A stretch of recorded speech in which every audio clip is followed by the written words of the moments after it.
नमस्कार दोस्तों। आज मैं आपको बताऊंगा कि शनिवार के दिन कुछ ऐसे नियम हैं जिन्हें अपनाने से घर में समस्त परेशानियों का नाश हो जाता है। चाहे आपके पास समय है या नहीं है, आप पूजा पाठ करते हैं, दान कर रहे हैं या नहीं कर रहे हैं, ये कोई महत्व नहीं रखता है। शनिवार के दिन से लोग बहुत ज़्यादा डरते हैं। डरते क्यों हैं? क्योंकि लोग शनिदेव को क्रूर ग्रह मानते हैं। तो क्रूर ग्रह नहीं है शनिदेव। सबसे पहली बात तो ये समझ लीजिए, डरने की बिल्कुल भी आवश्यकता नहीं है। शनिदेव के बारे में मैं आपको कुछ बातें बताने जा रहा हूँ, या शनिवार के दिन ये क्या नियम करने चाहिए ये बताने वाला हूँ। ये नियम बड़े सामान्य हैं। आपके पास समय नहीं है, मत कीजिए, पूजा भी मत कीजिए, दान भी मत कीजिए, कुछ मत कीजिए। लेकिन आप यदि घर में इस नियम को अपना लेंगे तो आपके जीवन में बहुत सारी परेशानियाँ स्वतः ही समाप्त हो जाएगी। दोस्तों, ये तो आप सभी जानते होंगे कि शनिदेव कष्ट पहुँचाने का कार्य क्यों करते हैं, क्यों इनके द्वारा हमको कष्ट मिलता है। शनिदेव न्याय के देवता हैं। अच्छे बुरे कर्मों का फल शनिदेव हमें देते हैं। जब किसी को साढ़े साती या ढैया लगती है तो उस समय शनिदेव उस व्यक्ति को किए गए कर्मों का दंड प्रदान कर रहे होते हैं। ये एक पहलू है कि शनिदेव दंड देते हैं। दूसरा पहलू ये भी है कि कष्ट और परेशानियों से मनुष्य मजबूत होता है। जब भी ढैया या साढ़े साती का समय आता है तो मनुष्य कई प्रकार के कष्ट भोगता है, और जब ये साढ़े साती या ढैया का असर खत्म हो जाता है तो मनुष्य बहुत ज़्यादा मजबूत हो जाता है और आगे आने वाली किसी भी परेशानी का वो अच्छे से सामना कर सकता है। आज मैं आपको जो बताने वाला हूँ वो शनिदेव के विषय में तो है ही, साथ ही शनिवार के दिन घर में कौन से नियम बनाने चाहिए ये भी हैं। इन नियमों के द्वारा आप अपने जीवन में तरक्की और उन्नति कर सकते हैं।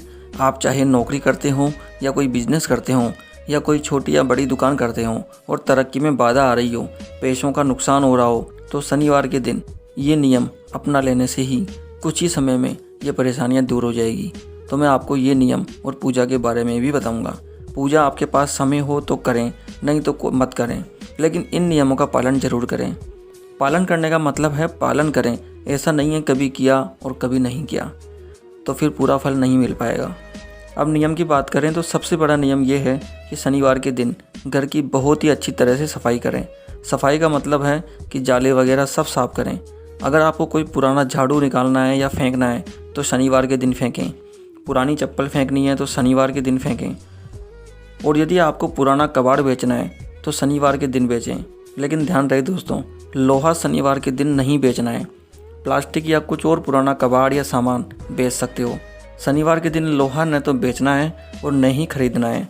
और अगर आपको लगता है कि प्लास्टिक के कबाड़ में लोहा भी है जिसे अलग करना मुश्किल है, तो आप ऐसे कबाड़ को अमावस्या के दिन बेचें।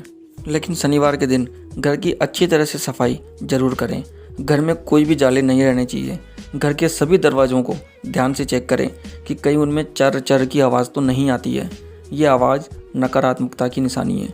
इस आवाज़ को ठीक करने के लिए दरवाज़ों के कब्जे में ऑयल डालें, जिससे आवाज़ आना बंद हो जाएगी और दरवाजे बिल्कुल स्मूथ हो जाएंगे, क्योंकि यह आवाज़ बहुत बड़े वास्तु दोष को जन्म देती है। और ये सभी कार्य आपको शनिवार के दिन ही करने हैं। दोस्तों, वैसे तो सभी के घर में कोई ना कोई मजदूर या कोई कारीगर या प्लम्बर या कोई इलेक्ट्रीशियन की ज़रूरत पड़ जाती है। शनिवार के दिन जब भी आपके घर पर काम करने आएँ या आप किसी को भी गरीब व्यक्ति को काम करने के लिए बुलवाएं तो उसे उसकी पूरी मजदूरी दें, कम या ज़्यादा नहीं करें। कई लोग उन मजदूरों से पैसों को लेकर बहस करने लग जाते हैं। ऐसा नहीं करना चाहिए, उन्हें उनकी पूरी मजदूरी देनी चाहिए। ध्यान रहे दोस्तों, वो व्यक्ति आपके यहाँ से खुश होकर जाना चाहिए। कहते हैं कि शनिदेव गरीबों के साथ होते हैं, यानी कि जो मेहनत करते हैं उनके साथ शनिदेव होते हैं। यदि आप उनकी मदद मात्र कर देते हैं तो आपके जीवन में इतनी बड़ी तरक्की देखने को मिलती है जो किसी भी पूजा पाठ या किसी भी उपाय से नहीं होती है। देखिए, कर्म सबसे बड़ा है। गीता में भी कहा गया है कि कर्म करो, फल की चिंता मत करो। कर्म एक ऐसा हथियार है जिससे आप बड़ी से बड़ी चुनौती भी पार कर लेते हैं। गरीब अपना कर्म तो करते ही हैं, मेहनत करके पेट पालते हैं, और हर गरीब के पीछे शनिदेव का हाथ होता है। वे कर्म को भोगने में उनकी मदद करते हैं, उनका पेट पालते हैं, उनके साथ होते हैं। और जो व्यक्ति गरीबों को सताता है उनके जीवन में शनिदेव की क्रूर दृष्टि हमेशा बनी रहती है। इस बात को आप ध्यान रखें। शनिवार के दिन गरीबों को काले चने जरूर दान करें। घर के अंदर जितने भी टूटे फूटे सामान हो वो निकाल देने चाहिए। कई बार घर में कोई टूटी बाल्टी या कोई भी टूटा हुआ सामान हो, कई लोग उन्हें टूटने के बाद भी चलाते रहते हैं, काम में लेते रहते हैं जब तक वो चलती है। लेकिन जब चीज़ें टूटने लगती है और ख़राब होने लगती है तो इससे आपका शनि कमज़ोर हो जाता है और इन चीज़ों को बहुत अधिक समय तक नहीं रखना चाहिए। और जब चीज़ें टूट जाएं या ख़राब हो जाएं और बनाने पर भी नहीं बने तो इनको हटा देना ही बेहतर है, क्योंकि हमें लगता है कि हम बहुत अच्छा कर रहे हैं, चीज़ों को संचित करके रख रहे हैं, लेकिन कहीं ना कहीं वो चीज़ें हमारे लिए घातक होती है। घर में लक्ष्मी की हानि होने लगती है।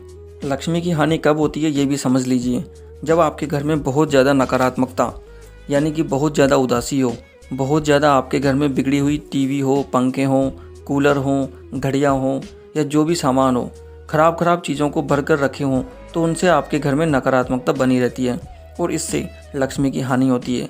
इसलिए तो कहा जाता है कि घर में आरती चलाइए, भजन चलाइए। इनको चलाने से भगवान उतर कर घर में नहीं आते हैं, इनको चलाने से घर का जो वातावरण है वो शुद्ध हो जाता है, नकारात्मकता खत्म हो जाती है, सकारात्मकता आने लगती है और जहाँ सकारात्मकता होती है वहीं ईश्वर का वास होता है।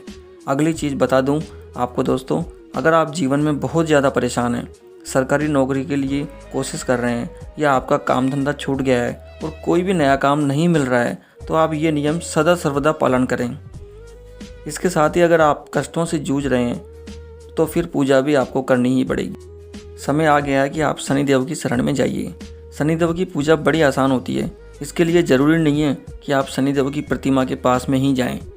पीपल के वृक्ष के नीचे आप जाएं, एक लोटा जल ले लें, उसमें काले तिल ले लें और सफ़ेद चावल ले लें। ये पीपल के वृक्ष में चढ़ा दें और एक मुट्ठी सरसों के तेल का दीपक जला दें। बस हो गई आपकी पूजा। आप देखेंगे दोस्तों कि मात्र 9 शनिवार में ही आपकी तरक्की और नौकरी के और काम धंधे के सभी रास्ते खुल जाएंगे। निश्चित रूप से आपका काम बनेगा, क्योंकि शनिदेव को माना ही जाता है रोजगार देने के स्वामी। तो ये काम आपको ज़रूर करना है। एक लोटा पानी लेना है, उसके अंदर काले तिल डालने हैं और सफ़ेद अक्षत या चावल आपको साथ लेके जाने हैं। आपको जल पीपल के वृक्ष की जड़ों पर चढ़ा देना है और साथ में चावल रख देने हैं और सरसों के तेल का दीपक जला देना है। आपने कभी देखा होगा या कभी आपने सुना होगा या कभी आप ध्यान देना कि जो लोग सालों से पीपल की पूजा करते आ रहे हैं उनके घर में आपको गरीबी कभी नहीं मिलेगी। आपके आसपास कोई हो जो सालों से पीपल की वृक्ष की पूजा कर रहे हो, वो न तो गरीब होंगे और ना ही रोजगार से परेशान होंगे। एक उपाय मैं आपको और बता दूं दोस्तों कि अगर शनिवार के दिन शाम के भोजन में आप काली दाल की खिचड़ी खा सकें तो ये बहुत ही उत्तम होता है। काली खिचड़ी खाने से पहले तो लक्ष्मी जी की कृपा होती है और शनिदेव की कृपा होती है। दूसरी चीज़ आपको बता दूं कि शत्रुओं का नाश होता है। आप ये खिचड़ी कौवे को भी खिला सकते हैं और कुत्ते को भी खिला सकते हैं। हो सके तो आप शनिवार के दिन काली दाल की ये खिचड़ी ज़रूर बनाएं। चाहें तो थोड़ी सी बना लें, एक चम्मच परिवार में सबको खिला दें। बहुत सारे घरों में ये नियम आज भी पालन किए जाते हैं, क्योंकि जो लोग पुराने हैं वो इन नियमों को जानते भी होंगे। हम कहीं भी नई जगह पर जाते हैं तो वहाँ दोस्त तो बाद में बनते हैं, लेकिन अनचाहे शत्रु पहले बन जाते हैं। ऐसे शत्रुओं को दूर करने के लिए इस उपाय को ज़रूर करें। तो दोस्तों ये बड़ी आसान सी चीज़ थी, ये शनिवार के दिन हर घर में होनी चाहिए। और दूसरी चीज़ बता दूं कि घर में जो पर्दे, बेडशीट या अन्य कोई भी कपड़े हों, हो सके तो उनको शनिवार के दिन ही साफ करें या धोएं। इससे आपका भाग्य तेज़ी से चमकता है। निश्चित रूप से आपका भाग्य चमका देते हैं शनिदेव। जिस कार्य के लिए आप बहुत समय से परेशान रहते हैं, मात्र आप शनिवार के दिन इन उपायों को करके देखिए, निश्चित रूप से आपको सकारात्मक परिणाम मिलेगा। तो दोस्तों ये जानकारी आपको कैसी लगी हमें कमेंट में ज़रूर बताइएगा और चैनल को लाइक और सब्सक्राइब भी कर दीजिएगा। जय शनिदेव।